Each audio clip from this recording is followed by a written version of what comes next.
Chers élèves, bienvenue dans cette deuxième vidéo qui traitera donc la tâche 1 de la partie Excel de l'examen 2018. Ce cours est destiné aux 3 CPB de l'école de commerce MST Telman et il prépare pour l'examen d'ICA de 2020.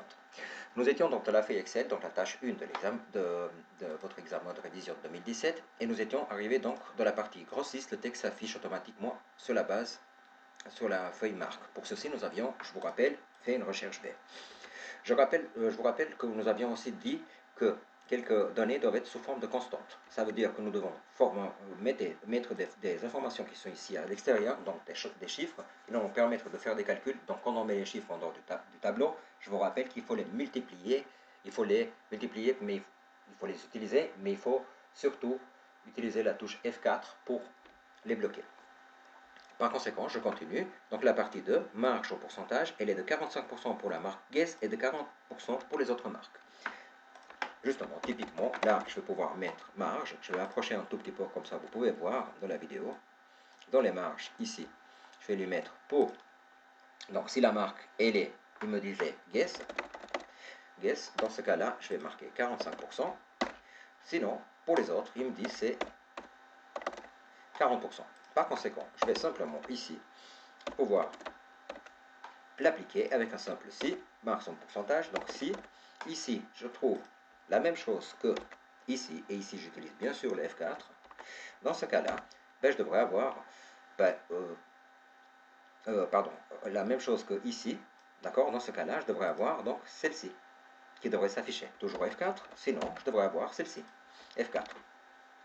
Pardon, j'ai un petit souci de touche clavier. Voilà, ceci étant fait, je vais fermer ma parenthèse et j'ai mon 40% qui est affiché. Je tire jusqu'au bout, rapidement, et je vérifie. Là où j'ai guess, effectivement, j'ai 40%. Je continue.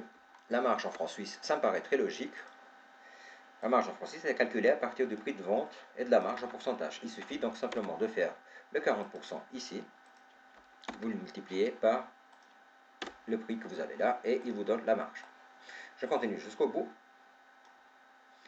Nous avons donc les chiffres. Le prix d'achat hors taxe. Je lis attentivement. Le prix d'achat hors taxe, il représente la différence entre le prix de vente conseillé et la marge en francs suisses. Donc prix de vente, simplement, ici, prix de vente, moins la marge. Je tire. Je n'ai bien sûr aucun F4 à faire ici, puisque je fais appel que à des données qui sont à l'intérieur du tableau. Le frais d'achat. Les frais d'achat, je dirais, c'est un peu la partie la plus difficile ici dans votre examen. Alors, ils dépendent du prix de vente hors taxe. Lorsque le prix de vente est inférieur ou égal à 500, les frais d'achat se montent à 10%. Je vais simplement commencer par copier ces données à l'extérieur. Donc, je vais marquer ici. Si je vais déplacer peut-être mon tableau légèrement ici, c'est tout à fait possible de le faire, donc en Excel, et je vais lui dire si le prix de vente est plus petit ou égal, je ne fais que lire donc les données qui sont de l'autre côté. Dans ce cas-là, ça serait de 10%. Si je copie la deuxième ligne, qui est ici, lorsque le prix de vente égale ou dépasse 1000 francs, les frais d'achat se montent à 6%.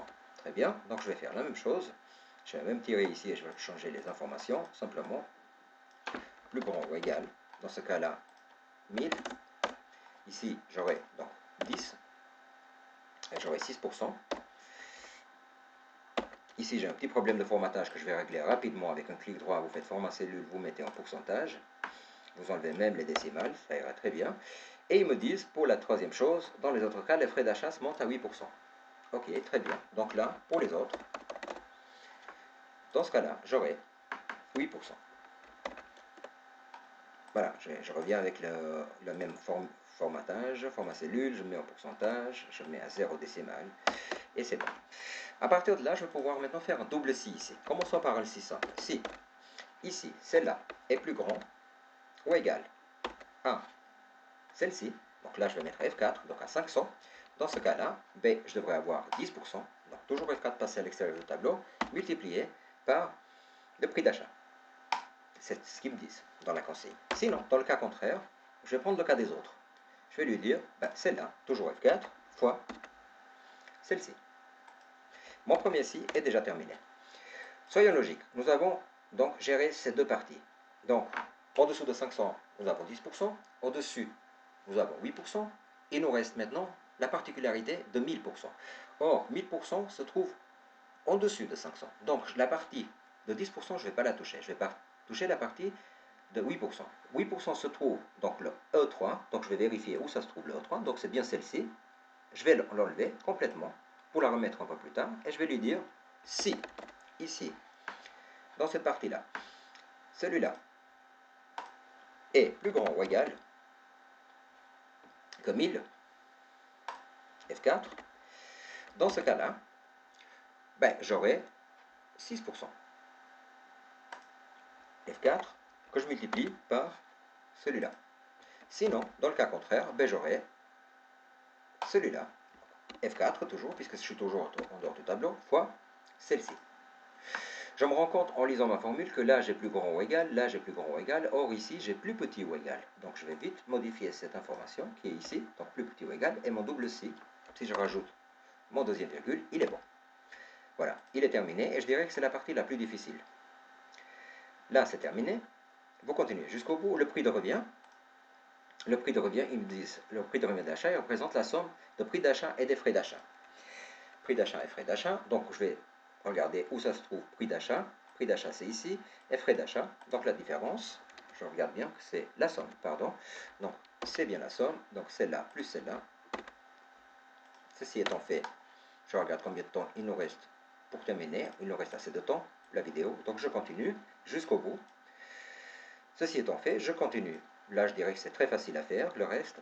Bénéfice brut, il représente la différence entre le prix de vente conseillé et le prix de revient d'achat hors taxe. Prix de vente conseillé, il se trouve ici, et le prix de revient d'achat se trouve ici. Donc de celui-là, je vais devoir enlever celui-là, très simplement, en faisant de celui-là, j'enlève celui-ci, et je tire jusqu'au bout. C'est terminé. La dernière chose qui me reste à faire, c'est les prix de vente hors taxe, l'avant-dernière, je dirais, prix de vente hors taxe, il se calcule à partir du prix de vente conseillère acheté majoré de la TVA de 7,7. Donc je vais simplement poser ici un TVA qui est de 7,7%. Si jamais ça s'arrondit, vous rajoutez ou vous enlevez les virgules ici. Par exemple, ici, je peux en enlever une virgule, un zéro pour avoir vraiment 7,7. Et je vais pouvoir lui dire, donc, qu'est-ce qu'ils me disent exactement? Prix de vente conseillé acheté, prix de vente conseillé, acheté, donc celui-là, fois celui-là. Je regarde bien, oui, effectivement, c'est bien celui-là. Donc je vais lui dire, celui-là, fois celui-ci, donc il me donne que le TVA. Vous êtes bien d'accord? Bien sûr, F4 ici. Donc, or, pour le voir, le prix réel, il faudrait que je rajoute aussi le prix de base, qui est celui-là. Là, j'ai mon prix qui est effectué. Je continue jusqu'au bout, je tire. Ceci étant terminé, je continue. Ils me disent, le montant est arrondi à 5 centimes au plus proche. Je vous rappelle que la formule que je vous avais appris était très très simple. Ceci dit, si vous avez appris une autre qui arrondit à 5 centimes, qui est plus simple, ça me va aussi. Arrondi. Je prends tout le calcul que j'avais ici dedans. Je le mets entre guillemets parce que comme ça je suis sûr qu'il respecte l'ordre de calcul. Je fais fois 20 puisqu'il y a 20 pièces de 5 centimes dans un franc, point virgule 0, et je divise encore par 20. Là, il est arrondi à 5 centimes, je vérifie, effectivement, il s'arrondit à 5 centimes. Là, par exemple, j'arriverai toujours à arrondir à 5 centimes jusqu'au bout. Voilà, vous avez par exemple ici les 5 centimes. Ceci étant fait, la dernière chose qu'il me reste à faire, ici, on souhaite uniquement les articles par une marque. Vous pouvez afficher en conséquence tous les autres. Donc là, c'est un simple filtre. Donc, on veut afficher simplement les filtres. Donc, on va dans les données, on va faire filtrer, on va dans les marques, on va tout désélectionner, prendre OK. Voilà, chers élèves. Cette deuxième vidéo est terminée. Donc, la tâche 1 de cet examen 2018 est terminée.